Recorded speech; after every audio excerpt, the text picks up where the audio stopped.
বন্ধুরা, কেমন আছো? সবাই ভালো আছো তো? আশা করি সবাই ভালো আছো, আমরাও ভালো আছি। দেখো আমি আজকে কী করবো। এই জিনিসটা আমি খুব কম খেয়েছি, একদিন খেয়েছিলাম, খুবই ভালো লেগেছিলো। এই পাতাটা তোমরা জানো কী পাতা এটা? এই দেখো এটা আছে, এটা কমেন্ট করে বলবেন কী পাতা। তবু আমি বলে দিচ্ছি, এটা গ্যাদালি পাতা। পকোড়া বানাবো, খাওয়া খুবই ভালো, আমাদের বাড়িতেই হয়েছে, তাই আমি তুলে নিয়েছি। নিয়ে এবার আমি কেটে নেব, কুচিয়ে নেব, কুচিয়ে তারপরে বড়া পকোড়া বানাবো। পাতাগুলো নিয়ে নিচ্ছি, ভালো করে ধুয়ে নিচ্ছি 2-3 বার করে, আরেকবার ধোবো। একটু নোংরা থাকে তো, ভালো করে ধুয়ে নেওয়াই ভালো।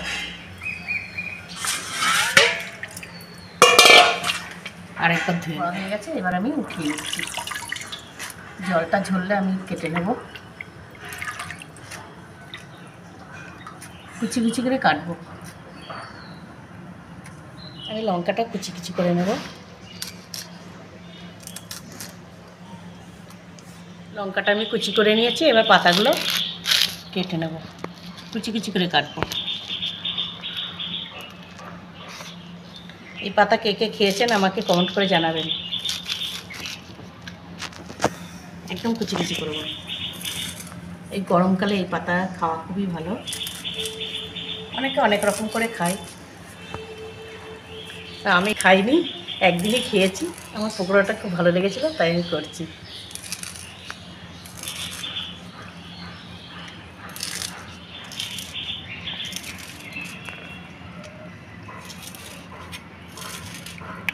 কি সুন্দর কুচি কুচি করে কাটা হয়েছে গ্যাদালি পাতা। এরকম কুচি কুচি করেই কাটতে হবে, কেটে নিলে কী হবে, একদম বেসনের সঙ্গে মাখিয়ে যাবে।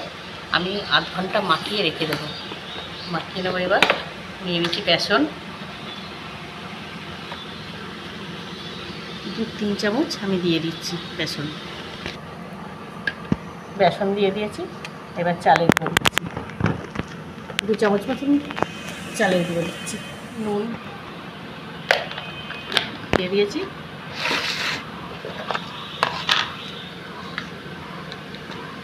দেবো হলুদ,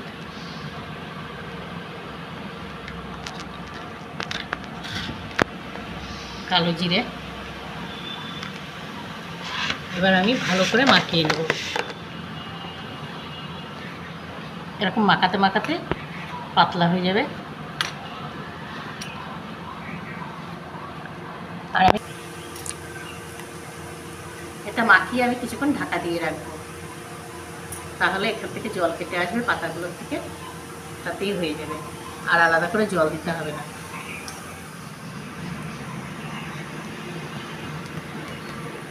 মাখিয়ে রেখে দিয়েছি আমি, আধ ঘন্টা ঢাকা দিয়ে রেখে দেবো, তাহলেই মাখা হয়ে যাবে, জলটা বেরিয়ে আসবে।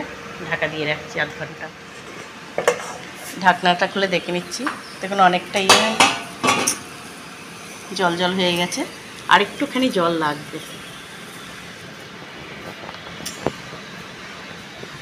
অল্প একটু জল দেবো, দিয়ে মাখিয়ে নেবো আমি।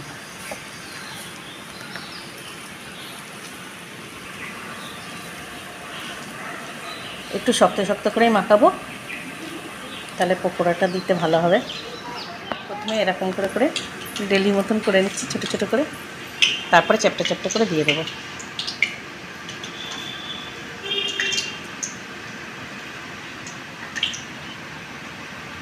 আমি 2 দিকে বসিয়ে দিয়েছি, এখানে তেল বসিয়ে দিয়েছি কড়াইয়ে, আর এইদিকে দুধ।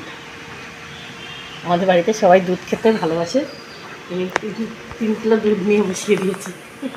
রুটি দিয়ে ভাত দিয়ে সবাই দুধ খেতে ভালোবাসে, আর চা দিয়ে, চা তো করলে পরে দুধ দিয়ে ছাড়া খায় না, তাই আমি দুধটা জাল দিয়ে দিচ্ছি।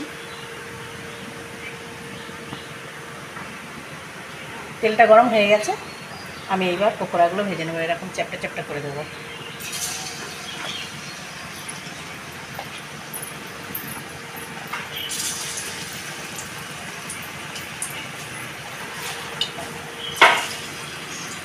এরকম চ্যাপটা চ্যাপটা করে দিলে খুব মুচমুচে হয়, আর মুচমুচে পকোড়া মানে মুচমুচে না হলে খেতে ভালো লাগে না। এরকম চ্যাপটা চ্যাপটা করে দিলে খুব মুচমুচে হয়, আর মুচমুচে পকোড়া মানে মুচমুচে। মুচমুচে না হলে খেতে ভালো লাগে না।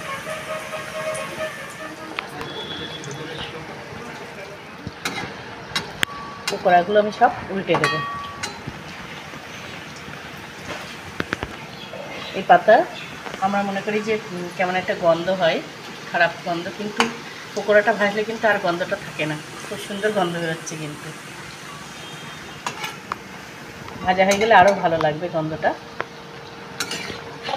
পকোড়াগুলো ভাজা হয়ে গেছে, এবার আমি উঠিয়ে নেব।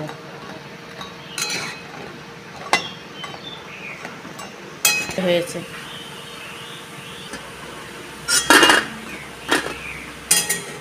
কীরকম, এতটাই মুচমুচে হয়েছে, দেখুন কেমন সফট হয়েছে, মুচমুচ মুচমুচ করছে,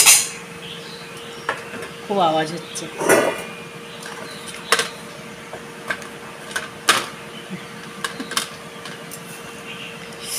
আর গরম আছে, খুব মুচমুচে হয়েছে, এরকম কিরকম আওয়াজ হচ্ছে। গরম ভাতের সঙ্গে খুব ভালো লাগবে, অবশ্যই এরকম করে বাড়িতে খেয়ে দেখবেন। যদি আপনাদের এই রান্নাটা ভালো লেগে থাকে তাহলে অবশ্যই আমাকে লাইক করবেন, সাবস্ক্রাইব করবেন আর আমার পাশে থাকবেন। আর বাড়িতে অবশ্যই করে খেয়ে দেখবেন, ভালোই লাগবে। বাই, সবাই ভালো থাকবেন, সুস্থ থাকবেন।